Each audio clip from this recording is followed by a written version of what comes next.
the Systems Education Center, Malappuram. So we will deal with the Unit 4, Agrarian Revolution and Industrial Revolution. Two tremendous changes took place in England during the second half of the 18th century and transformed the old rural England beyond imagination. They were the enclosure of the common fields and introduction of power-driven machinery.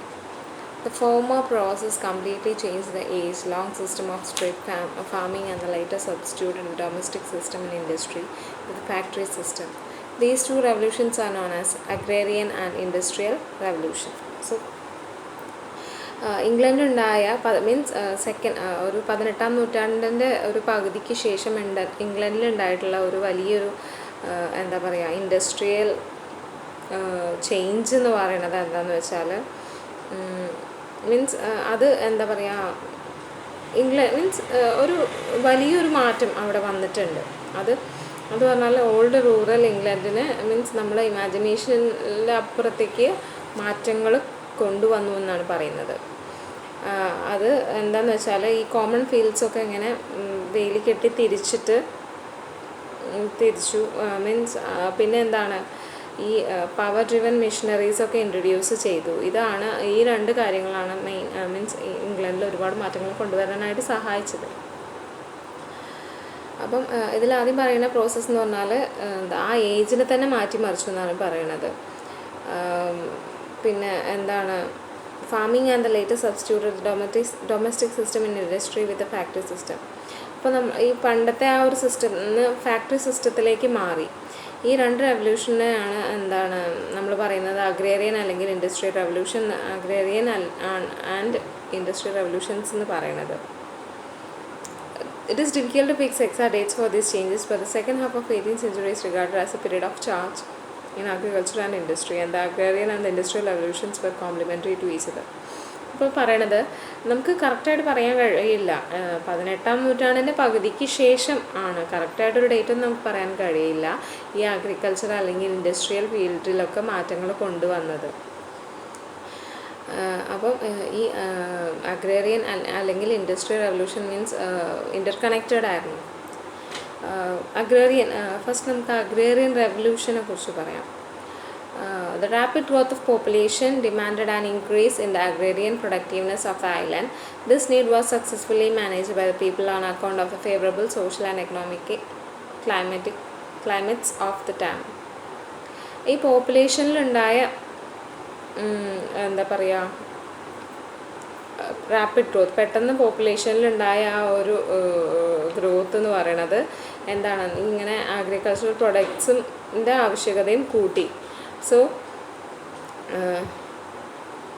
അപ്പോൾ ഈ ഒരു social economic ക്ലൈമറ്റ്സിന് ഫേവറബിളായ രീതിയിൽ സക്സസ്ഫുള്ളായിട്ട് manage ചെയ്യേണ്ടി വന്നു ആളുകൾക്ക്. In the 18th century, landlords were keen on the expansion of their estate and prosperity and showed liking to experiment and adopt new methods of farming to improve agricultural yields. There was a flow of capital from agriculture to industry and vice versa. The banking system also helped in this interchange of the investments. അപ്പോൾ ഈ ഒരു 18-ാം നൂറ്റാണ്ടിൻ സമയത്ത് ഭൂവുടമകളൊക്കെ എന്താണ് means അവരുടെ എസ്റ്റേറ്റൊക്കെ expand ചെയ്യാനും അതിൻ്റെ പ്രോസ്പെരിറ്റിക്ക് വേണ്ടിയിട്ടും പുതിയ മെത്തേഡ്സൊക്കെ അഗ്രികൾച്ചറൽ ഫീൽഡ്സിലൊക്കെ അല്ലെങ്കിൽ ഫാമിംഗ് ഇമ്പ്രൂവ് ചെയ്യാനൊക്കെ അവർ ഇംപ്ലിമെൻറ്റ് ചെയ്യാൻ തുടങ്ങി. അപ്പോൾ ഈ മീൻസ് അഗ്രികൾച്ചറിൻ്റെ കാര്യത്തിൽ ആളുകൾ ഇൻവെസ്റ്റ് ചെയ്യാനും ഒക്കെ തുടങ്ങി. അപ്പോൾ അതിന് കൂടുതലായിട്ട് സഹായിച്ചത് ബാങ്കിങ് സിസ്റ്റം ആയിരുന്നു. In the days of Stuart and George I, the enclosure of open field was effected by the mutual consent of the parties concerned by the statute. അപ്പോൾ എന്താണെന്ന് വെച്ചാൽ സ്റ്റുവർട്ട്സും ജോർജ് വണ്ണും ഒക്കെ ഇങ്ങനെ ഓപ്പൺ ഫീൽഡിനൊക്കെ എന്താണ് എൻക്ലോഷർ ചെയ്യിക്കുക, means വേലിക്കെട്ടൊക്കെ വെച്ചിട്ട് എൻക്ലോസ് ചെയ്യിക്കുക. അത് എന്താണ് ഒരു രണ്ട് പാർട്ടീസിൻ്റെ ഒരു മ്യൂച്വൽ കൺസേണിലാണ് അത് ചെയ്യാൻ തുടങ്ങിയത്. Private Act of Parliaments were passed overriding the resistance of individual proprietors to the new agricultural order of the day. The Parliamentary Commission paid compensation to the farmers. George III hastened the change he referred as Farmer George. In 1820, the process of enclosure had become complete. So, private Act of Parliaments were passed overriding the resistance of individual proprietors to new agricultural order of the day. അപ്പോൾ എന്താ parliament ഒരു private act ഒക്കെ പാസ്സാക്കി എന്നാണ് പറയണത്. അത് പറഞ്ഞാൽ എന്താ ഒരു ന്യൂ അഗ്രികൾച്ചറൽ ഓർഡർ കൊണ്ടുവരാനായിട്ടൊക്കെ. Parliamentary commission paid compensation to the farmers. Parliamentary commission എന്താണ് ഫാമേഴ്സിന് കൃഷിക്കാർക്ക് കോമ്പൻസേഷൻ ഒക്കെ കൊടുക്കുമായിരുന്നു. George III hastened the change the referred as Farmer George. അതുപോലെ ജോർജ് മൂന്നാമൻ എന്താണ് മീൻസ് ഈ ഒരു ഇങ്ങനൊരു മാറ്റത്തിന് എന്താ കൊണ്ടുവന്നത് പെട്ടെന്ന്. അപ്പോൾ അദ്ദേഹത്തിന് ഫാമർ ജോർജ് എന്നാണ് പറഞ്ഞിരുന്നത്. In 1820 the process of enclosure had become complete. അപ്പോൾ 1820 ആയപ്പോഴേക്കും ഈ പ്രോസസ്സ് കംപ്ലീറ്റ് ആയി. അപ്പോൾ ഈ ഓപ്പൺ ഫീൽഡ്സൊക്കെ എന്താണ് റെക്റ്റാങ്കുലർ ഹെഡ്ജ്ഡ് ഫീൽഡ്സ് ആയിട്ട് മാറി. അപ്പം എന്താ ഫാമേഴ്സൊക്കെ എന്താണ് ഈ ഒരു സയൻറ്റിഫിക് വേയിൽ മീൻസ് ഇങ്ങനെ റൊട്ടേഷൻ ഓഫ് ക്രോപ്സ് കാരണം ഒരു സമയത്ത് ഒരെണ്ണം അപ്പം അടുത്ത സീസൺ ആകുമ്പോൾ അങ്ങനെ വേറെ അങ്ങനെയാണ് മീൻസ് കൃഷി ഇറക്കിയിരുന്നത്. Orderly new plantation. അപ്പോൾ അതിനൊരു മീൻസ് ഒരു ഓർഡറൊക്കെ ഉണ്ടായിരുന്നു. The age of enclosure was also an age of new methods of training, drilling, sowing, manuring, breeding and feeding cattle. അപ്പം ഈ ഒരു മെത്തേഡിൽ തന്നെ എന്താ ഈ ഒരു എന്താ പറയുക വിതയ്ക്കുന്നതും അത് വളർത്തുന്നതും മീൻസ് കാറ്റലിനെ ഫീഡ് ചെയ്യുന്ന ഇതിനൊക്കെ പുതിയ മെത്തേഡ്സ് കൊണ്ടുവന്നു. Charles Townshend and Coke Norfolk introduce the 4 course rotation of turn. അപ്പോൾ എന്താണ് 4 course റൊട്ടേഷൻ പറയുന്നുണ്ട്. ചാൾസ് ടൗൺഷെഡും കോക്ക് നോർഫോക്കും ആണ് ഇത് ഇൻട്രൊഡ്യൂസ് ചെയ്തത്. എന്താണ് ഫസ്റ്റ് ടേണിപ്പാണ് കൃഷി ചെയ്യുക, പിന്നെ ബാർലി, പിന്നെ കോക്സ്, പിന്നെ റൈ ഗ്രാസ്, പിന്നെ വീറ്റ്. അതിനെന്താണ് റൊട്ടേഷൻ ഓഫ് ക്രോപ്സ് എന്നാണ് പറഞ്ഞിരുന്നത്. അപ്പം അവർ ഡ്രില്ലിങ് മെഷീനും ഒക്കെ യൂസ് ചെയ്തിട്ടുണ്ടായിരുന്നു. ടളിൻ്റെ ഡ്രില്ലിങ് മെഷീനൊക്കെ അവർ യൂസ് ചെയ്തിട്ടുണ്ടായിരുന്നു. He had arrived at the right depth at which seeds should be sown and the amount which should be sown per acre. അപ്പോൾ അദ്ദേഹം ഇങ്ങനെ എന്താണ് എങ്ങനെ മീൻസ് എത്ര ആഴത്തിലാണ് വിത്ത് വയ്ക്കേണ്ടത്, പിന്നെ അത് ഓരോ ഏക്കറിലും എത്ര വെച്ചിട്ട് വേണം വിതയ്ക്കാൻ എന്നുള്ളതൊക്കെ അദ്ദേഹമാണ് പറഞ്ഞത്. അദ്ദേഹം എന്താണ് he also stress need for careful selection of productive seeds for the better results. അപ്പം എന്താ ഇങ്ങനെ സെലക്ട് ചെയ്തിട്ടാണ് വിത്തുകൾ നട്ടിരുന്നത്. അപ്പം എന്താണ് നല്ല റിസൾട്ട് കിട്ടാൻ, നല്ല ഒരു വിളവ് കിട്ടാനായിട്ട് അപ്പോൾ അങ്ങനെയുള്ള പ്രൊഡക്റ്റീവ് സീഡ്സ് തന്നെ നോക്കിയിട്ട് കൃഷി ഇറക്കണം എന്നൊക്കെ ആയിരുന്നു അദ്ദേഹം പറഞ്ഞിട്ടുണ്ടായിരുന്നത്. When the experiments were successful, hundreds of farmers followed and English agriculture was given a progressive trust. അപ്പോൾ ഈ ഒരു എക്സ്പെരിമെൻറ്റ് വിജയിച്ച് കഴിഞ്ഞപ്പോൾ എന്താ നൂറുകണക്കിന് മീൻസ് ഒരുപാട് ഫാമേഴ്സ് ഈ ഒരു മെത്തേഡ് ചൂസ് ചെയ്യാനായിട്ട് തുടങ്ങി. അത് ഇംഗ്ലണ്ടിൽ തന്നെ ഒരുപാട് പ്രോഗ്രസീവായിട്ടുള്ള റിസൾട്ട് ഉണ്ടാക്കിയിട്ടുണ്ട്. ഇംഗ്ലണ്ട് മീൻസ് ഇംഗ്ലീഷ് അഗ്രികൾച്ചറിൽ തന്നെ ഒരുപാട് ഡെവലപ്മെൻറ്റ് ഉണ്ടായിട്ടുണ്ട്. Cox sleep sharing was the talk in almost over Europe and people showed interest on improved farming and sleep rearing. അപ്പം അദ്ദേഹത്തിൻ്റെ ഈ കോക്കിൻ്റെ ഈ ഒരു മെത്തേഡ് ഓഫ് എന്താ പറയുക അഗ്രികൾച്ചർ മീൻസ് ഫാമിങ് എന്താണ് ആളുകൾക്കിടയിൽ ഒരുപാട് ഇൻട്രസ്റ്റഡ് ആക്കി. മീൻസ് അത് യൂറോപ്പിലൊക്കെ ഫേമസ് ആയി എന്നാണ് പറയുന്നത്. There was a study in Greece increase in the production of corn. അപ്പം കോണിൻ്റെ പ്രൊഡക്ഷനൊക്കെ അവിടെ കൂടി. Much of the best land in England was enclosed in moderate sized fields. Arable lands were used for raising crops such as artificial grass and roots to feed the cattle and sleep through the winter. അപ്പോൾ എന്താ വെച്ചാൽ ഈ much of the best land in England was അപ്പോൾ ഈ ഇംഗ്ലണ്ടിലെ ഏറ്റവും best ലാൻഡൊക്കെ എന്താണ് moderate sized fields ആയിട്ട് ഇങ്ങനെ കെട്ടി തിരിച്ചിട്ടുണ്ടായിരുന്നു.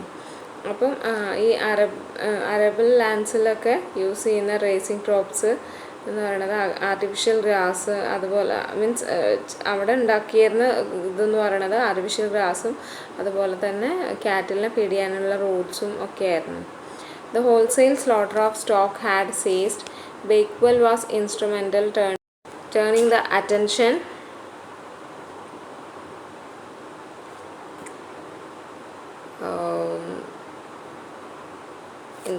of slave farmers from the production of wool to the production of meal. Salted meat was replaced by fresh beef and mutton. The new facilities for feeding the animals encouraged to go for pedigree stock. അപ്പോൾ ഈ ഒരു എന്താ ഈ ഹോൾസെയിലായിട്ടുള്ള ഒരു stock means അതൊക്കെ എന്താണ് അവർ പൂർണ്ണമായിട്ട് പരാജയപ്പെടും. അപ്പോൾ അത് എന്താണ് അവരത് നിർത്തി. എന്നിട്ട് Bakewell was instrumental in turning the attention of slave farmers from the production of wool. അപ്പോൾ ഈ സ്ലേവ് ഫാമേഴ്സിനെ വൂളിൻ്റെ പ്രൊഡക്ഷനിൽ നിന്ന് എന്താണ് പ്രൊഡക്ഷൻ ഓഫ് മീൽ സാൾട്ടൽ മീറ്റിലേക്കും അതിനെ റീപ്ലേസ് ചെയ്തിട്ട് എന്താണ് ബീഫും മട്ടണും ഫ്രഷ് ബീഫും മട്ടണും ഒക്കെ കൃഷി മീൻസ് അതിൻ്റെയൊക്കെ വർക്കാണ് മീൻസ് അവർ ചെയ്തിരുന്നത്. The new facilities for feeding the animal encouraged to go for pedigree stock. The overriding agricultural changes hit the normal life of the poor. With the process of new agriculture farming, the whole system had to collapse, leaving the poor in difficulty. അപ്പോൾ എന്താണെന്ന് വെച്ചാൽ ഈ agricultural മാറ്റങ്ങൾ എന്താണ്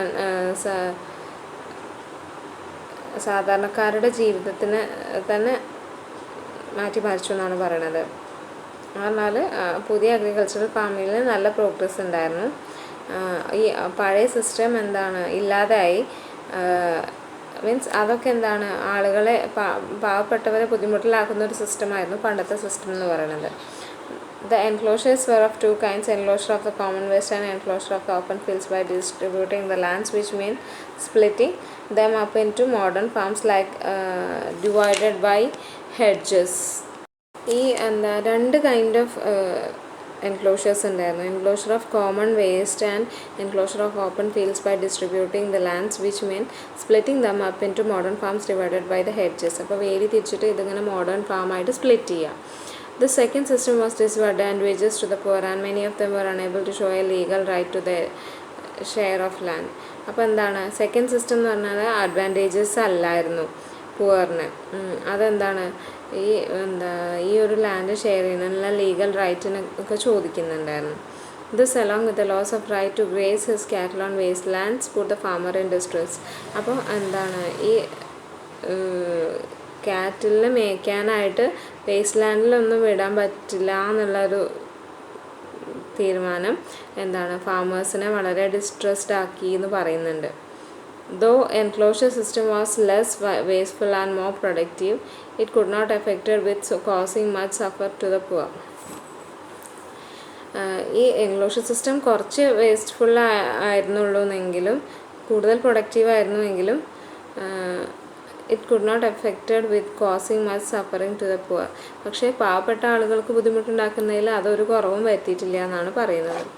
Another important social consequence was the exodus of the villagers to London. The distressed farmers migrated to town. The England of 1750 had been rural. By the 1820 it became urban.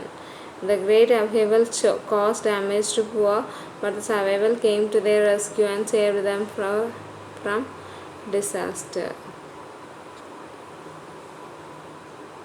അപ്പോൾ എന്താണെന്ന് വെച്ചാൽ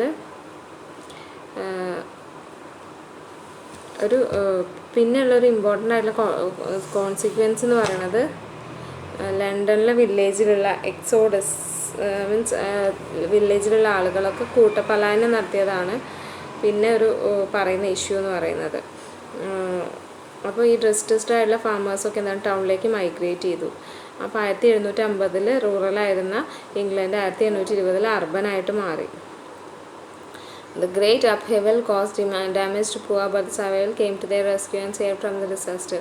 അപ്പോൾ അതിൽ ഏറ്റവും ബുദ്ധിമുട്ടിയത് പാവപ്പെട്ടവരാണ്.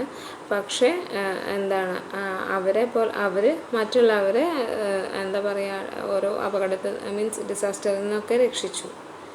The Industrial Revolution during the second half of 18th century, the first half of 19th century British literature underwent changes and the term revolution implies fundamental.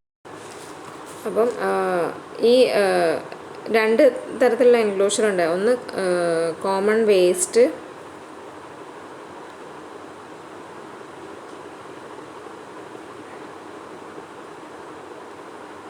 ഓവറാഡിങ് agriculture changes hit the normal life of the poor. അപ്പോൾ ഈ അഗ്രികൾച്ചറിൽ ഉണ്ടാകുന്ന മാറ്റങ്ങളൊക്കെ എന്താണ് ഈ ആളുകളെ പാവപ്പെട്ട ആളുകളുടെ life ദുസ്സഹമാക്കി എന്ന് പറയുന്നുണ്ട്. the whole system had to collapse, leaving the poor in difficulty. അപ്പോൾ whole system എന്താണ്, ആളുകളെ ബുദ്ധിമുട്ടിലാക്കുന്നുള്ളതാണ് പറയുന്നത്.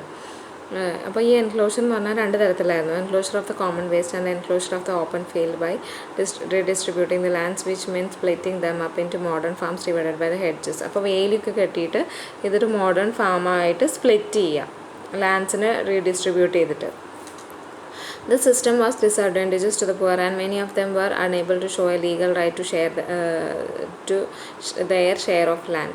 അപ്പോൾ എന്താണ്, ഈ ഒരു സെക്കൻഡ് സിസ്റ്റം എന്ന് പറയുന്നത് ഡിസഡ്വാൻറ്റേജസ് ആയിരുന്നു സാധാരണക്കാരായ ആളുകൾക്ക്. അവർക്ക് എന്താണ്, ഒരു ലീഗൽ റൈറ്റ് കാണിക്കാൻ കഴിയില്ല, മീൻസ് അവരുടെ ലാൻഡ് ഷെയർ ചെയ്യുന്ന ലീഗൽ റൈറ്റ് കാണിക്കാനായിട്ട് കഴിയുന്നില്ല. This along with the loss of right to graze his cattle on waste lands put the farmers in distress. അപ്പോൾ അതിൻ്റെ ഒപ്പം തന്നെ എന്താണ്, ഈ കന്നുകാലികളെ ഒന്നും അവരുടെ വേസ്റ്റ് ലാൻഡിലൊന്നും മേയ്ക്കാൻ പറ്റാത്തത് കൊണ്ട് ഫാർമേഴ്സിനെ അത് ഡിസ്ട്രെസ്ഡ് ആക്കി എന്നാണ് പറയണത്. Though enclosure system was less wasteful, more productive, it could not effected with causing much suffering to the poor. അപ്പോൾ ഈ ഒരു എൻക്ലോഷർ സിസ്റ്റം എന്ന് പറഞ്ഞാൽ കുറച്ച് ഉള്ളൂ വേസ്റ്റ്ഫുൾ ആയിട്ടുള്ളൂ, ബാക്കി എന്ന് പറയുന്നത് പ്രൊഡക്റ്റീവ് തന്നെയാണ്. അപ്പോൾ ഇങ്ങനെ ഒരു പാവപ്പെട്ടവരെ ഒരുപാട് ബുദ്ധിമുട്ടിച്ചില്ല ഈ ഒരു സിസ്റ്റം എന്ന് പറയണത്. പിന്നെ പറയണത് another important social consequence was the exodus of the villages to London. പിന്നെ എന്താ പറഞ്ഞത്, ഈ ലണ്ടനിലേക്ക് ഉള്ള ഒരു കൂട്ടപ്പലായനത്തെക്കുറിച്ചാണ് പറയുന്നത്. The distressed farmers migrated to town. അപ്പോൾ ഡിസ്ട്രെസ്ഡ് ആയിട്ടുള്ള ഫാമേഴ്സൊക്കെ എന്താണ്, ടൗണിലേക്ക് മൈഗ്രേറ്റ് ചെയ്തു. The England of 1750 had been rural but the 1820 it became urban. അപ്പം 1750 റൂറലായിരുന്നു, അത് പിന്നീട് 1820 ആകുമ്പോഴേക്കും അർബനായി മാറി. അപ്പോൾ the great upheaval cost damage to poor but the survival came to their rescue and save them from the disaster. അപ്പോൾ ഈ ഒരു ഗ്രേറ്റ് അപ്ഹീവൽ, ഈ ഒരു വലിയ പ്രക്ഷോഭം എന്താണ്, സാധാരണക്കാർക്ക് ബുദ്ധിമുട്ടുണ്ടാക്കി, പക്ഷേ അതിൽ നിന്ന് രക്ഷപ്പെടാൻ അവരെ അത് സഹായിക്കുകയൊക്കെ ചെയ്തിട്ടുണ്ട്. അപ്പോൾ ഈ ഇൻഡസ്ട്രിയൽ റവല്യൂഷനാണ് അടുത്ത ടൈറ്റിൽ എന്ന് പറയുന്നത്. During the second half of 18th century and first half of 19th century, British industry underwent changes. അപ്പം second half of 18th century, 18ാം നൂറ്റാണ്ടിൻ്റെ പകുതിയിലും 19ാം നൂറ്റാണ്ടിൻ്റെ ആദ്യത്തിൽ, 18ാം നൂറ്റാണ്ടിൻ്റെ രണ്ടാം പകുതിയിലും 19ാം നൂറ്റാണ്ടിൻ്റെ ആദ്യത്തിലും ബ്രിട്ടീഷ് ഇൻഡസ്ട്രിയിൽ ഒരുപാട് മാറ്റങ്ങൾ വന്നിട്ടുണ്ട്. The term revolution implies fundamental change. അപ്പോൾ ഈ റെവല്യൂഷൻ എന്ന് പറയുന്നത് എന്താണ് ഉദ്ദേശിക്കുന്നത് വെച്ചാൽ ഫണ്ടമെൻ്റൽ ചേഞ്ച് ആണ്. Before the Industrial Revolution, goods were produced in limited quantities by human hand in the houses of the workers, but after the revolution, goods were produced in large quantities by machines and factories. അപ്പോൾ ഈ industrial revolution വരുന്നതിന് മുന്നേ ഈ ഓരോ ഗുഡ്സും hand മെയ്ഡായിട്ട് ആളുകൾ ഉണ്ടാക്കുന്നതായിരുന്നു. അപ്പോൾ industrial revolution വന്നപ്പോൾ ഒരു ലാർജ് സ്കെയിലിൽ മെഷീൻ യൂസ് ചെയ്തിട്ട് ഫാക്ടറീസിൽ സാധനങ്ങൾ പ്രൊഡ്യൂസ് ചെയ്യാനായിട്ട് സാധിച്ചു. The Industrial Revolution started in Great Britain earlier than European countries because of the political and financial stability. Also, she was free from the foreign invasion, also paved a way for development of the industries. അപ്പോൾ ഈ industrial revolution ആദ്യം തുടങ്ങിയത് great ബ്രിട്ടനിലായിരുന്നു, പിന്നീട് European കൺട്രീസിലൊക്കെ വന്നു. അപ്പോൾ ഇതൊരു financial സ്റ്റെബിലിറ്റിക്കൊക്കെ useful ആണെന്നുള്ളത് മനസ്സിലായിട്ട്. Also she was free from foreign invasion, also paved way for development of the industries. അപ്പോൾ പറഞ്ഞാൽ ഫോറിൻ ഇൻവേഷൻ ഒന്നും ബ്രിട്ടനിൽ നടക്കാത്തത് കൊണ്ട് ഒരു ഡെവലപ്മെൻറ്റ് കൂടുതലായിട്ട് ഉണ്ടായിട്ടുണ്ടായിരുന്നു. Capital was available for investment in the industry. അപ്പോൾ ഈ ഇൻഡസ്ട്രിയിൽ ഇൻവെസ്റ്റ് ചെയ്യാനുള്ള മണിയൊക്കെ അന്ന് ഉണ്ടായിരുന്നു. Natural resources were plenty and supplies of coal and iron were vital to industrial development. അപ്പോൾ നാച്ചുറൽ റിസോഴ്സസ് ഒക്കെ ഒരുപാടുണ്ടായിരുന്നു. അത് ഈ കോളും അയണും ഒക്കെ സപ്ലൈ ഒക്കെ ഇൻഡസ്ട്രിയൽ ഡെവലപ്മെൻറ്റിൽ ഒരു പ്രധാനപ്പെട്ട പങ്ക് വഹിച്ചിട്ടുണ്ട്. During the Industrial Revolution, textile, coal and iron industries and transport underwent a complete change. അപ്പം ഈ ഇൻഡസ്ട്രിയൽ റവല്യൂഷൻ്റെ സമയത്ത് ടെക്സ്റ്റൈൽ അല്ലെങ്കിൽ കോൾ, അയൺ ഇൻഡസ്ട്രീസിനും ട്രാൻസ്പോർട്ടിനും ഒക്കെ ഒരുപാട് ചേഞ്ചസ് കൊണ്ടുവന്നിട്ടുണ്ട്. Before industrial revolution, textile was done with the help of hand worked implements. അപ്പോൾ industrial റവല്യൂഷന് മുന്നേ ഹാൻഡ് മെയ്ഡ് ആയിട്ടായിരുന്നു മീൻസ് ഈ തുണിത്തരങ്ങളും സാധനങ്ങളും ഒക്കെ ഉണ്ടാക്കിയിട്ടുണ്ടായിരുന്നത്. Then in this men and women and children were engaged. അപ്പോൾ ഇതിൽ പുരുഷന്മാർ, സ്ത്രീകളും കുട്ടികളും ഒക്കെ എൻഗേജ്ഡ് ആയിട്ടുണ്ടായിരുന്നു. Carding was by children of fibre wools were spun into yarn but by women weaving on the handloom was done by men. അപ്പോൾ carding ഒക്കെ ചെയ്തിരുന്ന കുട്ടികളായിരുന്നു. പിന്നെ ഈ ഫൈബേഴ്സ് മീൻസ് ഈ നൂല് നൂൽക്കുന്നതൊക്കെ സ്ത്രീകളായിരുന്നു. പിന്നെ എന്താണ് ഹാൻഡ്ലൂം വർക്ക്സൊക്കെ ചെയ്തിട്ടുണ്ടായിരുന്നത് പുരുഷന്മാരായിരുന്നു. The slow system had defects. അപ്പോൾ ഈ ഒരു സിസ്റ്റത്തിന് ദ സിസ്റ്റം ഹാഡ് ഡിഫക്ട്സ്. അപ്പോൾ ഇതിനൊരു ഡിഫക്റ്റും ഉണ്ടായിരുന്നു. The worst defect was slow productions. ഇതിൻ്റെ മെയിൻ കാരണം എന്താ വെച്ചാൽ സ്ലോ പ്രൊഡക്ഷൻ. ഹാൻഡ് മെയ്ഡ് ആയിട്ടുള്ള സാധനങ്ങളാകുമ്പോൾ കൂടുതൽ സമയം എടുക്കും. ഫാക്ടറിയിലാകുമ്പോൾ നമുക്ക് അതിന് ഉള്ള ബെനിഫിറ്റ് ഉണ്ടാവുമല്ലോ. Therefore, some changes were necessary in the method of spinning in the industry increase production. അപ്പോൾ ഈ ഇൻഡസ്ട്രി മീൻസ് ഈ ഒരു എന്താ പറയുക സ്പിന്നിങ്ങിൽ പ്രൊഡക്ഷൻ ഇൻക്രീസ് ചെയ്യാനായിട്ട് കുറച്ച് മാറ്റങ്ങൾ അത്യാവശ്യമായിരുന്നു. The first mechanical invention was the flying shuttle by John Kay in 1733. The mechanism enabled the weaver to produce a cloth at a faster pace. In 1764, a carpenter named James Hargreaves made the spinning jenny. In 1769, Arkwright invented a machine to use with water power. In 1779, Samuel Crompton invented mule. Edmund Cartwright's machine helped to increase the speed of weaving in 1785. അപ്പം ഇതിൽ ഒരു mechanical invention ആദ്യമായിട്ട് കൊണ്ടുവന്നത് John K ആയിരുന്നു. Flying ഷട്ടിലായിരുന്നു അത് 1733. അപ്പോൾ അതെന്താണ് പെട്ടെന്ന് തുണികളൊക്കെ ഉണ്ടാക്കാനുള്ളൊരു ഹെൽപ്ഫുള്ളായി. പിന്നീട് 1764 കാർപ്പൻ്ററായിട്ടുള്ള ജെയിംസ് ഹാൻഗ്രീവ്സ് സ്പിന്നിങ് ജെനി ഉണ്ടാക്കി. അതിനുശേഷം 1769 ആർക്ക്റൈറ്റ് ഒരു മെഷീൻ വാട്ടറിൻ്റെ പവറിൻ്റെ യൂസ് ചെയ്തിട്ട് വർക്ക് ചെയ്യുന്നൊരു മെഷീൻ കണ്ടുപിടിച്ചു. പിന്നെ 1779 സാമുവൽ ക്രോംപ്ടൺ എന്താണ് മ്യൂള് കണ്ടുപിടിച്ചു. പിന്നീട് എഡ്മണ്ട് കാർട്ട്റൈറ്റ് എന്താണ് ഈ വീവിങ്ങിൻ്റെ ഈ നെയ്ത്തിൻ്റെ സ്പീഡ് കൂട്ടാനായിട്ടുള്ളൊരു മെഷീൻ കണ്ടുപിടിച്ചു 1785. The great development in the iron and coal industry took place in the early 19th century in places like South Wales, South Yorkshire. Inventions connected with the trade were made by people like Newcomen and James Watt. In 1705, Newcomen made a steam engine for pump water out of coal mines. In 1763, James Watt perfected steam engine. അപ്പോൾ ഈ ഒരു കാലഘട്ടത്തിൽ iron call ഇൻഡസ്ട്രിയിലൊക്കെ 19ാം നൂറ്റാണ്ടിൽ ഒരുപാട് developments ഉണ്ടായിട്ടുണ്ട്. South Wales, south യോർക്ക്ഷയറിലൊക്കെയാണ് ഈ ഒരു മാറ്റങ്ങൾ വന്നിട്ടുള്ളത്. Inventions connected with these trade were made by people like Newcomen and James Watt. അപ്പം 1705 ന്യൂകമൻ എന്താണ് സ്റ്റീം എഞ്ചിൻ കണ്ടുപിടിച്ചു. വാട്ടർ പമ്പ് ചെയ്യാൻ കോൾ മൈൻസിൽ വാട്ടർ പമ്പ് ചെയ്യാനായിട്ട് സ്റ്റീം എഞ്ചിൻ കണ്ടുപിടിച്ചു. 1763 ജെയിംസ് വാട്ട് ആ ഒരു സ്റ്റീം എഞ്ചിനെ പെർഫെക്ഷൻസൊക്കെ ചെയ്തു. The Industrial Revolution took place in transport system also. Before revolution, there was no highway authority and upkeep of high roads and was given to the parish. As a result of revolution, more goods were produced and need for transport facilities was felt. അപ്പോൾ എന്താണ് industrial revolution എന്താണ് transport സിസ്റ്റത്തിൽ ഒരുപാട് മാറ്റങ്ങൾ കൊണ്ടുവന്നിട്ടുണ്ട്. ആദ്യമൊന്നും highway അങ്ങനെയുള്ള സംഭവങ്ങളൊന്നും ഉണ്ടായിരുന്നില്ല. റെവല്യൂഷന് ശേഷം എന്താണ് വലിയ റോഡ്സും എന്താണ് ഒരുപാട് ഗുഡ്സും പ്രൊഡ്യൂസ് ചെയ്തു. ട്രാൻസ്പോർട്ട് ഫെസിലിറ്റീസൊക്കെ ബെറ്റർ ആക്കി എന്ന് പറയുന്നുണ്ട്. After 1750 hundreds of road acts were passed. 1750 ശേഷം ഒരുപാട് റോഡ് ആക്ടുകളൊക്കെ പാസ്സായി എന്നാണ് പറയുന്നത്. In 1815, Magnum taught the art of road training and perfected surface of road. There was improvement of inland navigation. അപ്പോൾ മാഗ്നം ആണ് ഈ ആർട്ട് ഓഫ് റോഡ് ട്രെയിനിങ് ഒക്കെ perfect ചെയ്തത്. അപ്പോൾ ഇൻലാൻഡ് നാവിഗേഷനൊക്കെ ഒരുപാട് ഇമ്പ്രൂവ്മെൻറ്റ് അത് മൂലമുണ്ടായി. The Duke of Bridgewater, known as the father of inland navigation, connected his collieries with Manchester by canal. അപ്പം duke of bridge water അദ്ദേഹത്തിന് പറയുന്നത് എന്താണ് ഫാദർ ഓഫ് ഇൻലാൻഡ് നാവിഗേഷൻ എന്നാണ്. അദ്ദേഹത്തിൻ്റെ കൽക്കരിഖനി മാഞ്ചസ്റ്ററിൻ്റെ കനാലുമായിട്ട് കണക്ട് ചെയ്തിട്ടുണ്ടായിരുന്നു. George Stephenson invented the first locomotive and first railway line between Stockton and Darlington was opened in 1825. Liverpool and Manchester were linked by railway in 1830. അപ്പം ജോർജ് സ്റ്റീഫൻസ്റ്റൺ ആണ് ഒരു first തീവണ്ടി കണ്ടുപിടിച്ചത്. ഫസ്റ്റ് റെയിൽവേ ലൈൻ തുടങ്ങിയത് സ്റ്റോക്ടൻ്റെയും ഡാർലിംഗ്ടണിൻ്റെയും ഇടയ്ക്ക് 1825. പിന്നെ ലിവർപൂളിനെയും മാഞ്ചസ്റ്ററിനെയും ബന്ധിപ്പിക്കുന്ന ഒരു റെയിൽവേ ലൈന് 1830 വന്നു.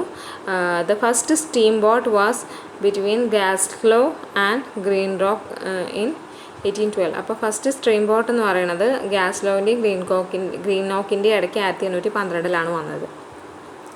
Industrial revolution had good as well as bad results. അപ്പോൾ അതിന് ഇൻഡസ്ട്രിയൽ റെവല്യൂഷന് നല്ലതും ചീത്തതയായിട്ടുള്ള റിസൾട്ട്സ് ഉണ്ടായിരുന്നു. During this period population increased. Industrial towns like Birmingham, Manchester, Leeds developed with great pace. People began to gather in smoky towns caused by many diseases. The relationship between employer and employee had gone. Thanks to industrial revolution, England became the workshop of the world and there was increased demand for good and there was employment for more people. അപ്പോൾ എന്താ പറയുക വെച്ചാൽ ഈ ഒരു സമയത്ത് population കൂടി. Industrial town ആയിട്ടുള്ള ബിങ്ഹാം, Manchester, ലീഡ്സിലൊക്കെ എന്താണ് അത് ഒരുപാട് ഡെവലപ്മെൻറ്റ്സ് ഉണ്ടാക്കി. എന്താണ് ഈ എംപ്ലോയി റിലേഷൻഷിപ്പൊക്കെ ഇല്ലാതെയായി. അതുപോലെ തന്നെ ഇൻഡസ്ട്രിയൽ റെവല്യൂഷൻ നന്ദി പറയുന്നുണ്ട്. അതിന് കാരണം ഇംഗ്ലണ്ട് ലോകത്തിലെ തന്നെ ഒരു ഗ്രേറ്റ് വർക്ക്ഷോപ്പായിട്ട് മാറി. അതുപോലെ തന്നെ ഗുഡ്സിൻ്റെ ആവശ്യങ്ങളൊക്കെ ഏറി. അതുപോലെ തന്നെ ആളുകൾക്ക് ഒരുപാട് പേർക്ക് ജോലി കിട്ടി ഇൻഡസ്ട്രിയൽ റെവല്യൂഷൻ മൂലം. Okay, thank you.